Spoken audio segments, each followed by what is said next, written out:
Hello everybody, I'm Jack Watson, full-time UI UX designer, illustrator, animator, and most importantly, donut connoisseur. And today we will be working on an Illustrator skill challenge. We're going to get a little bit technical today in Illustrator, but by the end you'll be on your way to becoming an isometric art pro. Don't forget to check in the description below this video. That's where all of our links are, including a link to download your file to create along with us today. So, our starter file today has a ton of information in it. We're going to be going through and covering all of this, but I have it in here just as a reminder for you as we are working through this. So I have, to start off, a grid in this starter file. This grid is made up of guides. Guides are like invisible lines that you can create in Illustrator. They don't save out with your file, so you won't see them when you export, but they will help you line everything up, and that's what we're going to use today. So if you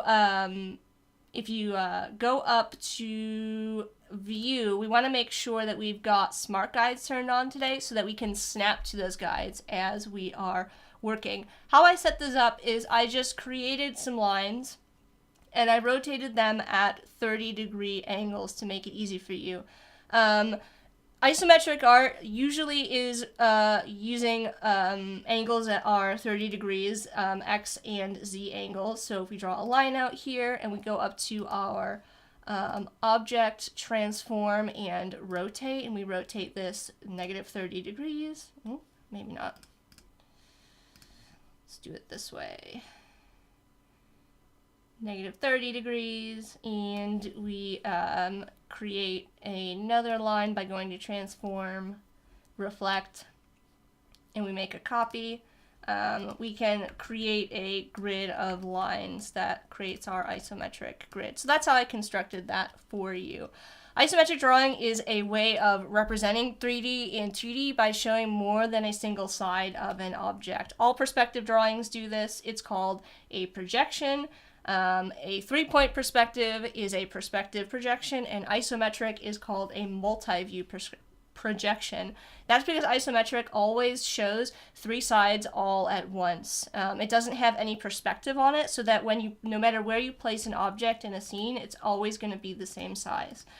So to get started today, we want to work from large to small. So we're going to create what's going to be the blueprint of our map. I'm going to just draw out a shape here to get started in like a top-down view. So some of you should recognize the shape that we're working with here. I'm going to just draw this out, and I'll let you try to guess before I finish what we're creating. So I'm just using the pen tool over here. I'm not too concerned with the making this to 100% accurate. I just want to get the general structure of what we're creating. I want to give a shout out to the chat over here. Wade, our mod, is saying, let's keep this in perspective, please. If you guys join us every day here, 11:30 a.m. Pacific time, you can hang out in the live chat on Behance, be.net/Adobe Live. Alright, so we've got a shape drawn out here, and surprise, surprise, this is the shape of the state of Ohio where I currently reside. So if you would like to draw a map of the place where you live, or a map of, it could be anything. It could be, Wade was doing some fantasy maps, so you could do like a fantasy map. But we've got our sort of blueprint here of our state of Ohio. It kind of looks like a shield, right? We're going to draw out I'm going to put some landmarks on this for myself. So I'm going to just grab the circle tool, and clicking and dragging, holding shift, I'm just drawing out some circles on top. And that's going to help us in a couple of different ways once we get into creating this base map. So I'm going to zoom out here really quickly so we can take a look at what we've got over here, because this is going to be important. I'm going to drag this over so it's right next to what we're looking at. So what I'm going to do first is I'm going to use the scale, shear, and rotate method to create this base map. What that means is that we're going to do a couple of transforms to put it into isometric perspective. You don't need to know exactly what all the technicalities are here. I've got this link here that you can check out that kind of goes into that in a little more depth. But for now, we're going to go up to Object, Transform, and we're going to use Scale. And we are going to scale this non-uniformly. You can see I've already got it in here, but normally you're going to see 100% here. We're going to go into non-uniform, and we're going to scale this 86.602%. It's going to squish it a little bit. After that, we're going to go back up to Object, we're going to go to Transform, and we're going to hit Shear. And this is where we're going to get those 30 values. So we're going to shear it at 30 degrees, and we're going to hit OK. And then we're going to go back up to Object, and we're going to do Transform, and we are going to rotate this also at 30 degrees, this time -30. And that's going to create the top view of our map. So we're going to hit OK. So now we've got this set up, and you can see that the reason I kept those is I wanted to have those landmarks for when we set up our map where all of those locations are going to be. So I'm just going to, using the selection tool, select all of this, and I'm going to move it onto my artboard, which has my grid set up, so that we can start to work with the grid.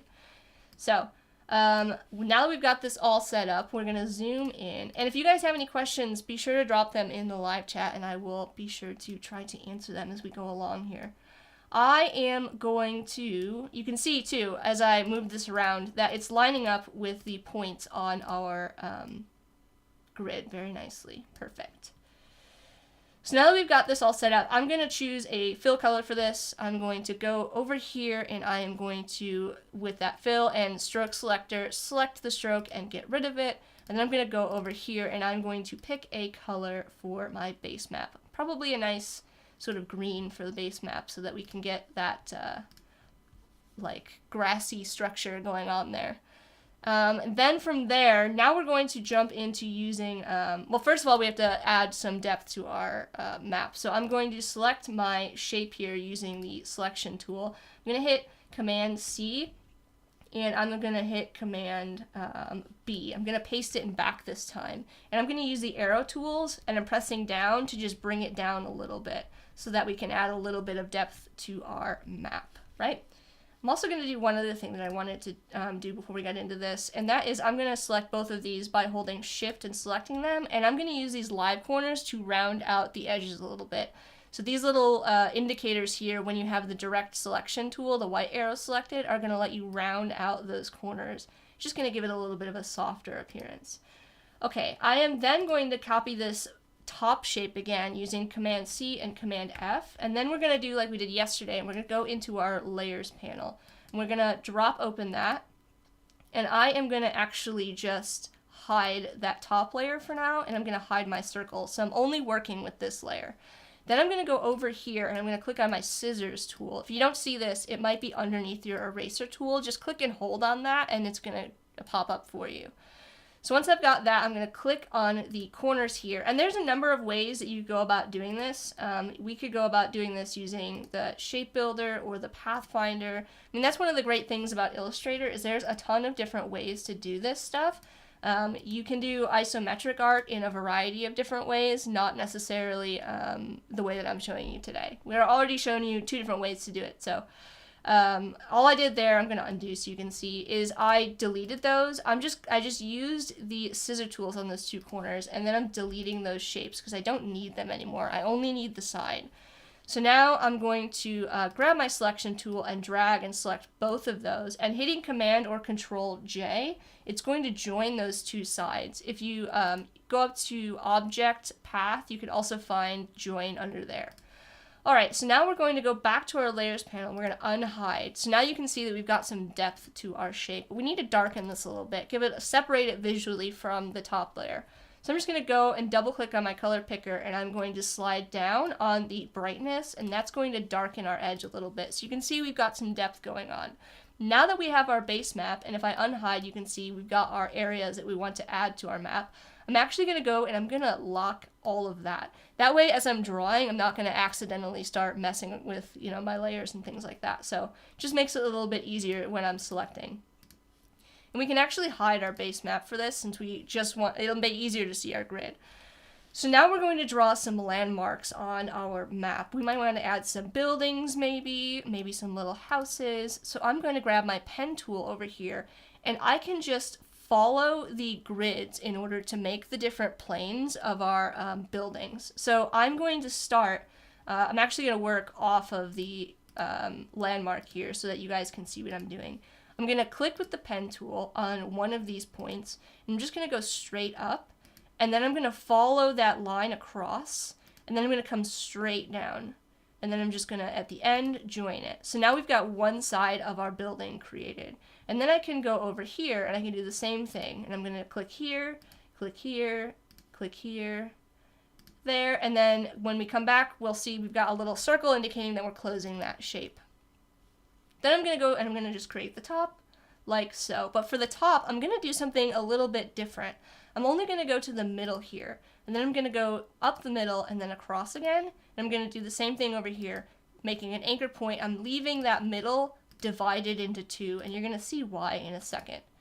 Okay, so now we've got our basic building structure. Let's add some variation to the values in this so that we can see the different sides. So if we draw a light source over here, we imagine that our light is coming from the upper left. Pretend that this is a light. We'll make it yellow even so that it looks like a light. I'm going to select the side over here and the two top shapes. I'm just holding down. I've got the selection tool, clicking and holding shift to select those two. Then I'm going to double click on the color here. Actually, let's make this whole thing. We're going to select all of it and we're going to make it a different color. Let's make it like a nice bright, I love bright colors in case you guys haven't noticed. So we're going to make it like a nice bright red. Perfect. All right, and then we're going to select, like I said, those top shapes, and we're going to make those lighter. And we can bring the saturation down. We've already got the brightness all the way down, so we're going to just bring the saturation down. So now it looks like the light's hitting that. And then this top one here, we're going to make this a little bit lighter. So we're going to go back into there, and we're going to drag it down just a touch more. Perfect. All right, so what I'm going to do now with this shape is I'm going to go back into my layers panel, and I'm going to hide the two sides. It's going to make it easier for me to select. And then I'm going to select the direct selection tool, and I'm going to drag to select the points here. I'm going to hold down shift. I'm going to drag to select these points here, and now I can click there, and holding down shift, I can drag up to make a little roof. So now when I unhide my sides over here, you can see that we've got a nice building created. And we can use our pen tool over here, and we can just draw, following using smart guides, to create the side of the roof, just like that. And we might want to make the side of our building here a little bit darker. So now it looks like the light is hitting our building from the side, and everything is awesome. So let's click on the side right here. I'm going to click on this side, and let's say we want to add a window to the side of this building. I'm going to go up, and I'm going to make this using the offset path. So I've got the side selected. I'm going to hit that offset path button, and usually it's going to give you a positive value like this. I'm going to go down. So I'm going to hit the arrow keys down, and you're going to see that as I do that, it's going to make a smaller shape inside that matches the outside shape. So now we've got a window just like that, and we're going to hit OK. And I'm going to use the eyedropper tool over here to select the top, and that's going to make our window frame. I'm going to do the same thing again by going to Object, Path, Offset Path, and I am going to bring it back up a little bit using the arrow key up so that we can create that inside shape of the interior of our window. We want to make this really dark, so we're going to pick like a dark color. You guys know that I love dark purple, so that's what we're going to go with. Looks good. All right, so now we've got the interior of our window, and we can do the same thing to create a door and a door frame. I'm going to do that by creating a long shape this time, so we're going to click here, go up again, follow that angle, bring it back down, and then we're going to join that path using our pen tool. And now we can just bring it over here to our door. And we can use our scale or our selection tool, clicking on the corner and holding down shift to scale it. And we'll just move it kind of back into place. It needs to be a little bit bigger. That's like a tiny, tiny door. We don't want it to be that small. And then we can do the same thing here where we can use the offset path this time to make the outside door frame. So I'm going to go to Object, Path, Offset Path, and we're going to go up again into the positive to create that outside door frame. We're going to hit OK, and we're going to use the eyedropper tool to select that exterior color. So now I've got the door frame shape. It's extending a little bit down here. So I'm going to use the white arrow, the direct selection tool. I'm going to click on that point and holding down shift, I'm just going to drag up until it snaps into place. Same thing over here, clicking, holding down shift, and dragging up into place so that it snaps. So now we've got a little house. So we've got one of our landmarks built out onto our little island here. So I'm just going to delete my light source. You can keep it in if you want to reference, but we don't need it for now. And then I'm going to drag it over to where I kind of want it to be on my map, right? Seeing that as I drag that, I just selected everything with the selection tool and dragged it until it snapped into place. We can also group this hitting Command G, and that's going to make it easier for us to move it around. So now we've got our house. We might want to add a little bit of a shadow being cast as the light hits the house onto our map. So how would we do that? We're going to unhide our layer for the base map so we can see it. Oh no, actually we're going to leave that hidden because it'll be easier. We're going to grab the pen tool here and we're going to follow the shape. So if the light's hitting the roof, it's going to be casting a shadow on the right side. So we're going to click on the anchor point, click on the anchor point, right like that. So we're making just a square next to our house. Now we're going to go up here to Object, Arrange, Send Backward, and it's going to send it behind our house group. I'm going to grab the same shadowy color that I used for the door, and then I'm going to go up to Opacity here, and I am going to drop this down. You can get to it from your Properties panel or from your Transparency panel, and we're just going to bring it down to a low number, so like 15%. Now when we unhide our base map, you're going to see that it's going to mix with the base map color to create a shadow. And it looks like Philip in the live chat is asking how I got the grid going. It's in the source file, which is in the description of the video right below. But also, if you wanted to create this on your own, you could use the scale, shear, and rotate method to create your own base map of guides. You could do. Let me just kind of demo that really quickly because I think that's an important point. If you wanted to make your own base map, you can click on this line tool here and you're going to get the rectangular grid tool, and you can click and drag holding out shift, and that's going to give you the grid. And if you go and use that scale, shear, and rotate tool, you can get that into perspective pretty easily. So now we've got our little house built out, and you can start to work with these sort of like you would building with Legos, and this is where it gets kind of fun, or like building blocks, right? So we can actually, because we're working in isometric perspective and everything is kind of equal and doesn't have any like depth perspective to it, we can click on our house and we can actually select the house in the shadow. We can hit Command C and Command F, and we can move this around, and we can even go up here to Object, Transform, Reflect, and you can see that when we reflect it, it's still keeping the same perspective. So we're going to hit OK, and now we've got another house. We can hide our base map layer, and we can line it up in perspective, and we can move that shadow to the back of the house, and we could go in here and adjust the colors of everything so that it looks, matches in terms of the lighting. But there's another thing that I want to show you guys, which is adding in a road. This is going to be so fun. So we can add in a road, and we can use the blend technique that we went over to create this road that kind of like acts as like a tile. So if we go up here, I'm going to draw another rectangle shape out, and I'm going to do this kind of off the base map so you can see. So I'm going to click and I'm going to draw out another rectangle following our guide, this time from that top-down perspective. We're going to lighten this purple a little bit. So we're going to drop the saturation, we're going to drop the brightness. We're going to get like a nice kind of like a grayish purpley color. And now I'm going to create another shape that follows the opposite way. So clicking along with our pen tool, those points along our map, just like that, using our grid. And we're going to go here and we're going to drop this down to be even lighter. So this is going to be like a really light line, if you imagine. Alright, so now we've got these two shapes. I've got the selection tool, and I'm just going to hold down shift as I drag to scale this down. And you can see that it's going to make a little like dashed shape. in perspective.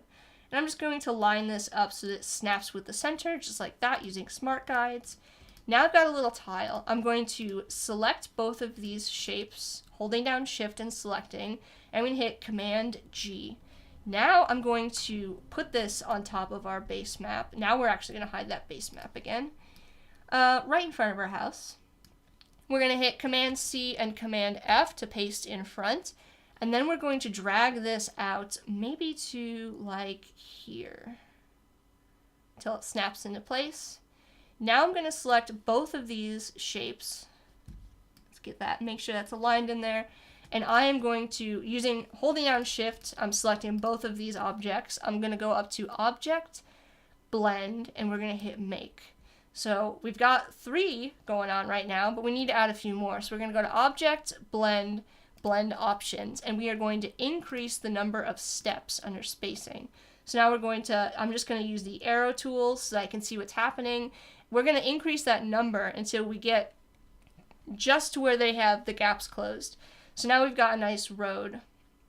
We can hit OK, and if we wanted to add a corner here for our road, we can actually draw another shape here using the pen tool that is just going to be a square following our grid, just like that.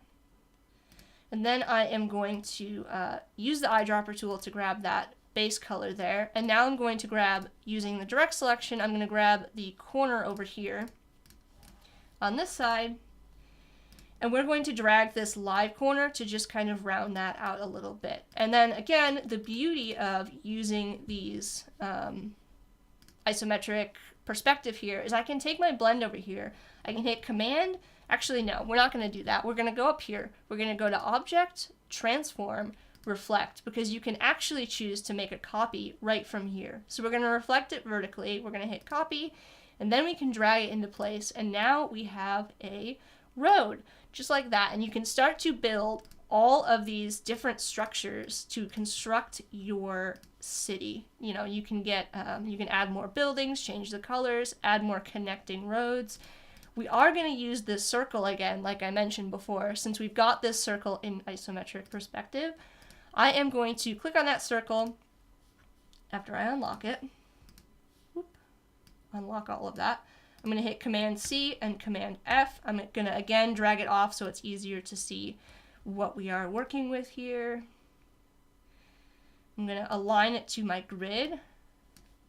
I'm going to scale it down. And then I am going to use the pen tool here. I'm going to draw from that point here. I'm going to go straight up. I'm going to come straight down. And I'm going to join it again. Just like that. And then we can grab the top here using the direct selection, using that live corner, and we can round it out. I'm going to select using the regular selection tool. I'm going to select both of these, and we can choose, using the eyedropper, our dark green fill color. I'm going to hit Command G to group it. I'm going to zoom back out a little bit, holding down Alt or Option with the magnifying glass selected. And then we've got a little tree, so we can start to add some trees to our scene. If you wanted to add a little shadow, just like this guy had, we can go up here and we can copy this shape in our group. I'm going to open up my tree group, copy that circle, Command C, Command F. I'm going to grab the one behind there. I'm just going to use my arrow keys to the right and up. And now I'm going to zoom back out, and I am going to select our color for our shadow over there. So now we've got a bunch of trees. You can copy and paste these to create your own scene.